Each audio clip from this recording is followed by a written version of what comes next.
Strategy दुनिया को बदलनी होगी। जितने भी मुल्क इस वक्त लगे हुए हैं अफगानिस्तान से लोगों को निकालने के लिए, किस तरह की परिस्थितियां बनते हुए आप देख रहे हैं। और साथ ही जो बाइडेन की ओर से अगर तालिबान का नाम नहीं लिया गया है, ये जो बम धमाके कल हुए हैं, इसके मतलब और मायने क्या समझे जाएं?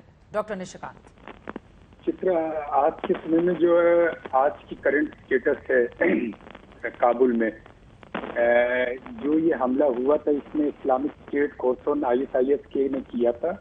और तालिबान, मैंने पहले भी बताया था कि तालिबान का जो स्ट्रक्चर है वो दो पार्ट में डिवाइड होता है। एक अफगानी तालिबान है, एक पाकिस्तानी तालिबान है। पाकिस्तानी तालिबान को अगर हम और इसको स्ट्रक्चराइज करें तो अलकायदा, हिजबुल मुजाहिदीन और ये सारे जो टेररिस्ट ग्रुप्स हैं जो बेसिकली वर्क करते हैं अगेंस्ट इंडिया से, वो एक्टिव होते हैं।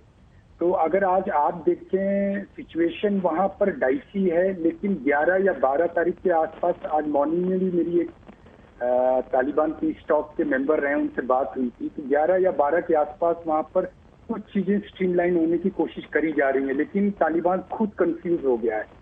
कुछ प्रोविंस ऐसे हैं जो तालिबान को खुद ने डिस्टर्ब कर दिया और उसमें एक दो ग्रुप उनके अगेंस्ट काम करने लगे।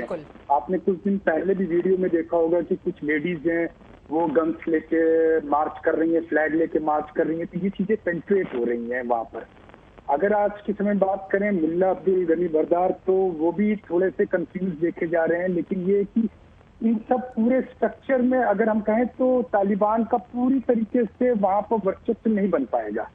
और जहां तक यूएस की बात है, यूएस की आर्मी ऑलरेडी तालिबान के साथ इंटेलिजेंस पे काम कर रही है।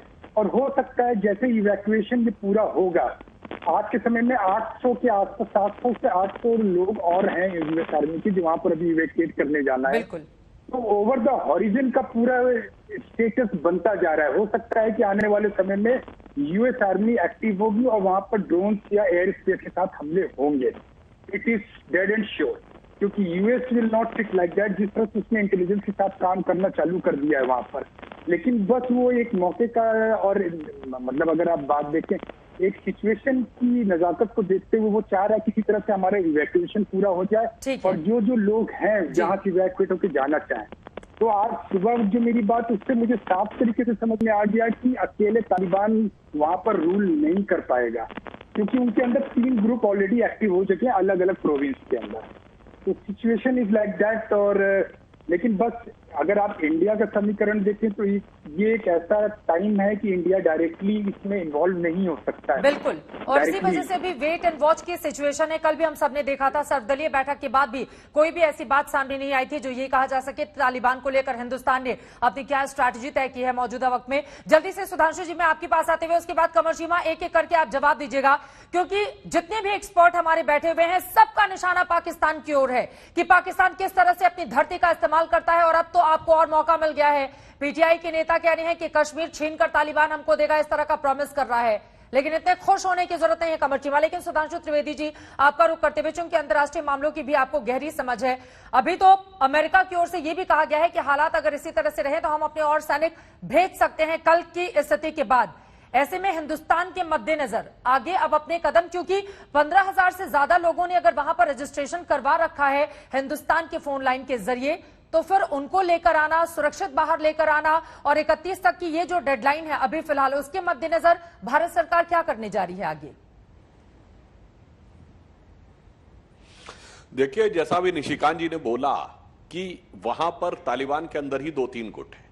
अब आपने ये भी देखा कि एक दूसरा आतंकवादी गुट सक्रिय हो गया है। कुछ वैसा समझिए कि जैसे कि 2 गैंग्स के बीच में गैंग वॉर होती है, तो उसमें से कोई भी कानूनन नहीं होता है, सबने एक दूसरे का गैर कानूनी मामलों में सहायता ली होती है। तो कोई ये सोचे कि एक का वर्चस्व हो गया तो दूसरा उसको कानूनन मान लेगा, यह संभव नहीं है। इसलिए वहां पर अब यह लड़ाई और भयानक और विद्रूप चेहरा धारण कर सकती है। इसीलिए भारत सरकार के लिए बहुत चिंता का विषय है, क्योंकि जब एक कोई पॉइंट ऑफ कॉन्टैक्ट ना हो या स्पष्ट रूप से कुछ दिखाई नहीं पड़ रहा हो, तब किस प्रकार से उन लोगों को निकालना, ये अपने आप में परिस्थितियों को देखते हुए और उनके अनुसार जो बदलाव आएगा उसके ऊपर नजर रखते हुए भारत सरकार को निर्णय लेना होगा। हां, मैं ये जरूर कह सकता हूं कि अफगानिस्तान में जो कुछ हुआ है, इसने अमेरिका के लिए सबसे बड़ी चुनौती साबित कर दी है। अमेरिका की विदेश नीति या यूं कहें जो स्ट्रेटेजिक पॉलिसी में सबसे बड़ा जो झटका लगा है वो अमेरिका को लगा है कि आज बताइए उनके 13 सैनिक मार दिए गए और उसके बावजूद वो साफ साफ किसी का नाम लेने से इनकार कर रहे हैं। तो चीमा साहब को समझ लेना चाहिए, जब अमेरिका की स्थिति यह है तो पाकिस्तान की स्थिति क्या होगी, और जब उनके यहां अंदरूनी संघर्ष इस सीमा तक आगे बढ़ा हुआ है तो इसके आगे का हश्र क्या होगा, यह भली भांति समझना होगा। और अगर वो ये नहीं समझे तो आप समझ लीजिए कि आपके दरवाजे पर जो आग है उसकी जद में आप नहीं आएंगे।